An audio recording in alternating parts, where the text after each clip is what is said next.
ناظرین، ہم کسی ایسے ملک، معاشرے یا قوم کے بارے میں آگاہی نہیں رکھتے جس کے خیالات اپنے غداروں کے متعلق نیک ہوں۔ غدار ہر دور، ہر معاشرے، ہر ملک اور ہر قوم میں پیدا ہوتے رہے ہیں، اور ہر دور میں ہر معاشرے، ہر ملک اور ہر قوم کو اپنی غداروں کے اعمال کا خمیازہ بھگتنا پڑا ہے۔ سب سے زیادہ خمیازہ ہم سمجھتے ہیں کہ مسلمانوں نے اپنی تاریخ کے متعدد ادوار میں بھگتا ہے۔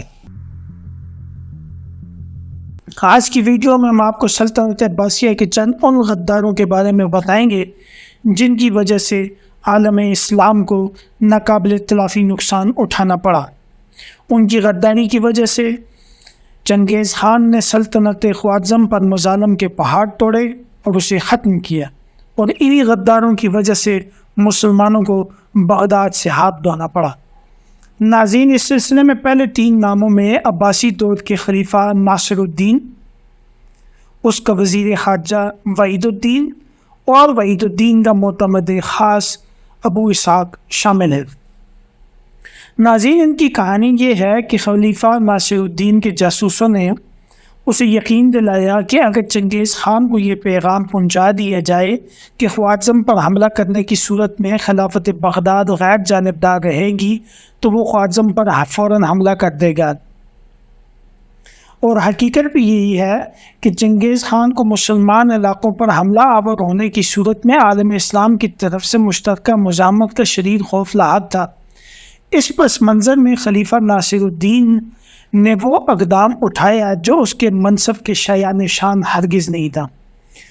گو کہ خوارزم کے سلطان جلال الدین سے لاکھ خطرہ صحیح، مگر وہ بہرحال مسلمان حکمران تھا اور اس سے معاملات گفت و شنید سے حل کرنا بہتر تھا۔ مگر خلیفہ بغداد نے چنگیز خان کی طرف ایک سفارتی وفد روانہ کیا اور ایک خفیہ پیغام چنگیز خان کو بھجوایا کہ اگر وہ خوارزم پر حملہ آور ہوگا تو بغداد کی خلافت اس زمن میں غیر جانبدار رہے گی۔ یعنی خلیفہ نے چنگیز خان کو عالم اسلام پر حملہ آور ہونے کی دعوت دی اور اس بات کی بھی یقین دہانی کروا دی کہ بغداد کی خلافت جو عالم اسلام کا سیاسی مرکز ہے اس سلسلے میں خاموش رہے گی۔ یہ سفارتکاری بڑے ڈرامائی انداز میں کی گئی، چونکہ بغداد کے ایلچی کو چنگیز خان کے لیے خوارزم کے علاقے سے گزرنا تھا، اس لیے خلیفہ کا خفیہ خط جو سلطنت خوارزم کے لیے موت کا پیغام تھا اسے چھپانا ممکن نہ تھا۔ خوارزم کے حکام ویسے ہی بغداد والوں سے مشکوک تھے۔ اس خفیہ پیغام کو پوشیدہ رکھنے کے لیے عجیب و غریب طریقہ اختیار کیا گیا۔ اس کام کے لیے خلیفہ نے اپنے شاطر و چالاک وزیر وحید الدین کا انتخاب کیا۔ وحید الدین نے اپنے معتمد خاص ابو اسحاق کا انتخاب کیا۔ اس نے قاصد کے سر کو موڑ دیا اور گنجے سر پر سوئی کو گرم کر کے خلیفہ کا پیغام لکھوایا۔ پیغام کے ساتھ خلیفہ کی مہر کو بھی انگارہ کر کے ثبت کر دیا گیا۔ اس تحریک کو کسی خاص تیل سے چھپا دیا گیا۔ جب قاصد کے بال اچھی طرح بڑھ گئے تو اسے چنگیز خان کی طرف روانہ کر دیا گیا۔ اس طرح تاریخ کا یہ خفیہ ترین پیغام چنگیز خان کو پہنچ گیا، جس کے بعد چنگیز خان نے خوارزم پر حملہ کر دیا۔ خوارزم کا سلطان عالم اسلام کے لیے چنگیز خان کے آگے آخری چٹان کی حیثیت رکھتا تھا۔ انہوں نے اگرچہ بڑی جرأت اور بہادری سے چنگیز خان کا مقابلہ کیا، لیکن چنگیز خان نے تباہی و بربادی مچا دی تھی۔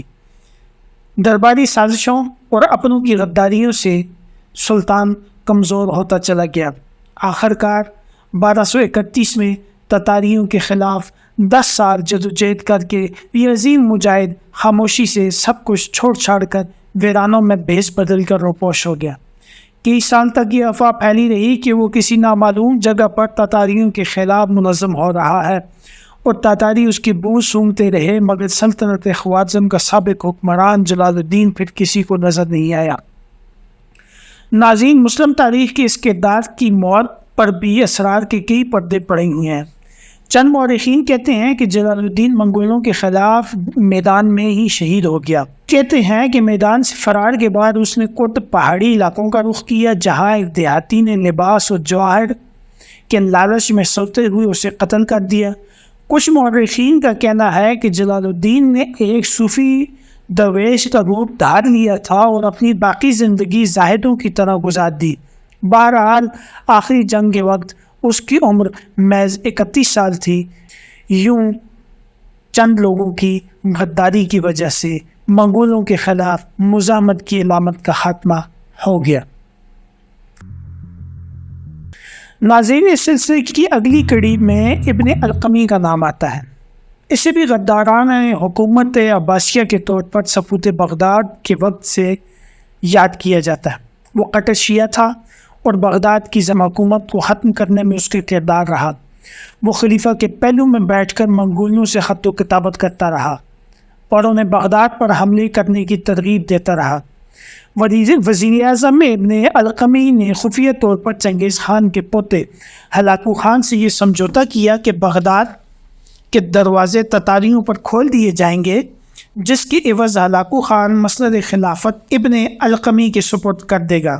جب ہلاکو خان کو ابن القمی کا پیغام ملا تو اس نے بغداد میں دلچسپی پیدا کر دی اور 2 لاکھ کی فوج کے ساتھ نکل پڑا۔ ابن القمی کو علم ہوا تو اس نے خلیفہ سے کہا کہ ہمیں اتنی بڑی فوج ایسے ہی بیکار رکھی ہوئی ہے، کیوں نہ ہم اسے دوسرے علاقوں میں سرداروں کے پاس بھیج کر کسی پیداواری کام پر لگائیں، جس سے زیادہ تر فوج دوسرے علاقوں پر بھیج دی گئی۔ ہلاکو خان لشکر سمیت 19 جنوری 1258 کو بغداد پہنچا اور شہر کا محاصرہ کر لیا۔ ہلاکو کی فوجوں نے بغداد میں اس حد تک قتل و غارت کی کہ دریائے دجلہ کا پانی کئی روز تک سرخ رہا۔ تقریباً 5 سے 10 لاکھ افراد کو قتل کیا گیا۔ ابن القمی نے ہلاکو خان کو بغداد کی اینٹ سے اینٹ بجانے کے لیے آمادہ کیا اور منگولوں کی مدد سے حکمران بننا چاہتا تھا، مگر سوائے رسوائی کے کچھ نہ ملا اور رسوائی کی موت مرا۔ اسے ہلاکو خان نے اذیتیں دے کر موت کے گھاٹ اتارتے وقت کہا، جو شخص اپنی قوم کا نہ بن سکا وہ میرے ساتھ کیسے وفاداری نبھائے گا۔